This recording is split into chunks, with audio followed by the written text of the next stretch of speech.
ನಿಮ್ಮ ಏರಿಯಾ ನಿಮಗೆ ಸುರಕ್ಷಿತ ಅಂತ ಅನ್ಸಿದ್ಯಾ? ಆ, ಇವ ಮೊದಲಕ್ಕಿನಾಗ ಒಂದು ಸ್ವಲ್ಪ ಪರವಾಗಿಲ್ಲ.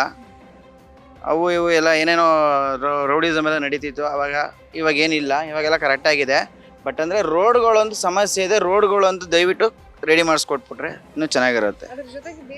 ನೀರು ಇದೆ, ಲೈನ್ ಎಲ್ಲ ಹೊಡೆದಾಕಿದ್ದಾರೆ ಇವರು ಬಂದು. ನೋಡಿ ಇದೆಲ್ಲ ಹಿಂಗೆ ಮಾಡೋರು, ನೋಡಿ ಹೆಂಗೆ ಮಾಡಿದ್ದಾರೆ ಇದೆಲ್ಲ ನೋಡಿ ಕಡೆ. ಸ್ಯಾನಿಟ್ರಿ ಎಲ್ಲ ಡ್ಯಾಮೇಜ್ ಇರ್ತದೆ.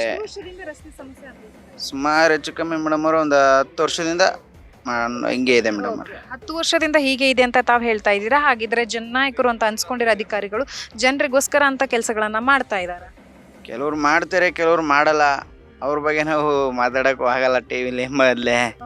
ನಮ್ಮ ಸಮಸ್ಯೆ ಎಷ್ಟೇ ಮೇಡಮ್ ಅವರೇ, ರೋಡೆಲ್ಲ ಚೆನ್ನಾಗಿ ಮಾಡಿಕೊಟ್ರೆ ನಮಗೂ ಅನುಕೂಲ. ಅವರು ಓಟ್ ಹಾಕೋಕ್ಕೆ ನಮಗೂ ಖುಷಿ ಇರುತ್ತೆ. ಈ ಥರ ಮಾಡಿದ್ರೆ ಯಾರು ಓಟ್ ಹಾಕ್ತಾರೆ? ಈ ಥರ ಹಿಂಸೆ ಕೊಟ್ಟರೆ ರೋಡಲ್ಲೆಲ್ಲ ಯಾವ ಗುಂಡಿ ಎಲ್ಲಿ ನೈಟ್ ಓಡಾಡೋಕ್ಕೆ ಆಗಲ್ಲ. ಇಲ್ಲಿ ಬರೀ ನಾಯಿಗಳೇ ಅವೆ, ಒಸಿ ನಾಯಿಗಳೆಲ್ಲ. ಒಬ್ಬರು ಬಂದು ಹಿಡಿಯಲ್ಲ ನಾಯಿಗಳಿಗೆ, ಏನೋ ಒಂದು ಟ್ರೀಟ್ಮೆಂಟ್ ಕೊಡಲ್ಲ, ಏನಿಲ್ಲ. ಅದು ಬಿಟ್ಟರೆ ರೋಡ್ಗಳೆಲ್ಲ ಹಿಂಗೆ ಬಿದ್ದಿರ್ತದೆ, ಹಿಂಗಿರುತ್ತೆ. ಅದನ್ನು ಹೆಂಗೆ ನೋಡ್ಕೋಬೇಕು, ಹೆಂಗೆ ಓಡಾಡಬೇಕು ಏನೂ ಗೊತ್ತಾಗಲ್ಲ. ಫಸ್ಟ್ ಇತ್ತು ಮೇಡಮ್ ಅವರೇ. ನೆಕ್ಸ್ಟ್ ಆ ರೋಡಲ್ಲಿತ್ತು ಸಿಕ್ಕಾಪಟ್ಟೆ ಕಸ ತಗೋಬರ್ತಾರೆ. ಹೆಂಗೆ ಬೇಕು ಹಂಗೆ ಬೈಕಲ್ಲಿ ತಂದು ಬಿಸಾಕ್ಬಿಡ್ತಾರೆ, ಹೋಯ್ತಾರೆ. ಅದನ್ನು ಅವಾಯ್ಡ್ ಮಾಡ್ತಿರ್ಲಿಲ್ಲ. ಇವಾಗ ಒಂದು 2-3 ಸರಿ ಗಲಾಟೆ ಆಯಿತು. ನಮಗೂ ಒಂದು ಸರಿ ಹೊಡೆದಿದ್ರು, ನಾವು ಅವ್ರಿಗೆ ಹೊಡೆದಿದ್ವಿ ಕಸ ಹಾಕೋದಕ್ಕೆ. ಅವೆಲ್ಲ ದೊಡ್ಡ ದೊಡ್ಡ ಗಲಾಟೆ ಆಗಿ ಸುಮ್ಮನೆ ನಮ್ಮನ್ನೆಲ್ಲ ರಿಸ್ಕ್ ಕೊಟ್ಟು ನೋಡಿ ಇದೆಲ್ಲ ತೂತು ಮಾಡಿಕ್ಕಿದ್ರು ನಮಗೆ. ಇದೆಲ್ಲ ಹೊಡೆದು ನಾವು ಮಾಮೂಲಿ ಗಾಡಿಗೆ ಹಾಕ್ತೀವಿ ಕಸಗಳನ್ನ.